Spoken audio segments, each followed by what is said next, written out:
పెద్దలు పెద్ద మనుషులు అదేవిధంగా ఇక్కడ మాజీ వార్డు మెంబర్లు అందరికీ నమస్కారం తెలియజేస్తూ ముఖ్యంగా ఏంటంటే అందరికీ బాధ్యత అన్నది ఉండాలి. అదే బాధ్యత అన్నది మనం తప్పనిసరిగా వహించిన ఈసారి. ఎందుకంటే ఇదివరకు ఒక రకంగా ఏమంటే మన దాంట్లో ఎన్ని పంచాయతీలు ఉన్నా ఎన్ని తగాదులు ఉన్నా ఒక నిలబట్టు ఒకరికి డిస్టర్బ్ చేసేది. వాడికి వెళ్తే నాకేం వస్తుంది, వీడికి వెళ్తే నాకేం వస్తుంది, వాడి వల్ల నాకేం లాభం, వీడి వల్ల వాడికి లాభం అనే దాని మీద ఇదివరకు కొన్ని జరిగినాయి.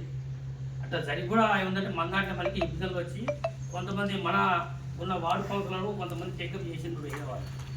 వాళ్ళు చేసిన దానికి వాళ్ళతో మనం ఎంత సఫర్ అయినాం, ఎంత డిస్టర్బెన్స్ అయినాం. మన మున్సిపాలిటీలలో కూడా కొంతమంది మన సంఘాలే పైసలు ఇచ్చి ఆల్రెడీ ఆ పర్మిషన్ కాడ దాని కాడ దీని కాడ ఎన్నో రకాలుగా వాళ్ళు వసూలు చేసిన రోజులు కూడా ఉన్నాయి. అసలు కూడా కొంతమంది మన వాళ్ళు రోజు రోజుకి ఎడ్యుకేటెడ్ అయిపోతున్నారు, తెలుగుపరులు అవుతున్నారు. మన వాళ్ళు మనం నిలబెట్టుకోవటం వల్ల చాలా బాధ్యత మనకు అవసరం. ఎందుకంటే రాజకీయంగా మనకి అవసరం కూడా. ఎందుకంటే మన కాస్ట్ పెరుగుతున్నది.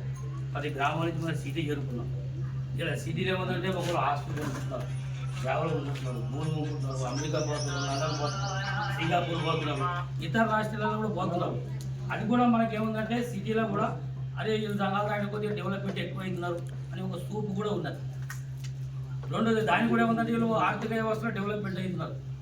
వీళ్ళకి ఎక్కడ పొలాలు పెట్టాలి, ఎక్కడ డిస్టర్బ్ చేయాలి అని రాజకీయ కక్షలు కూడా కొంతమంది వేసే ప్రయోగాలు కూడా ఉంటాయి.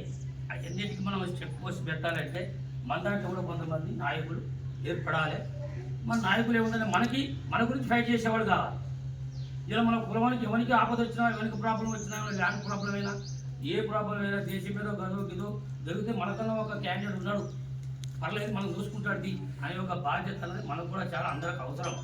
ఇలా ఏముందంటే మనం ఏముందంటే దేశాలు పోయి ఇంకొక దేశాలు పోయిన 20 సంవత్సరాలు దేశాలు దిగినాం.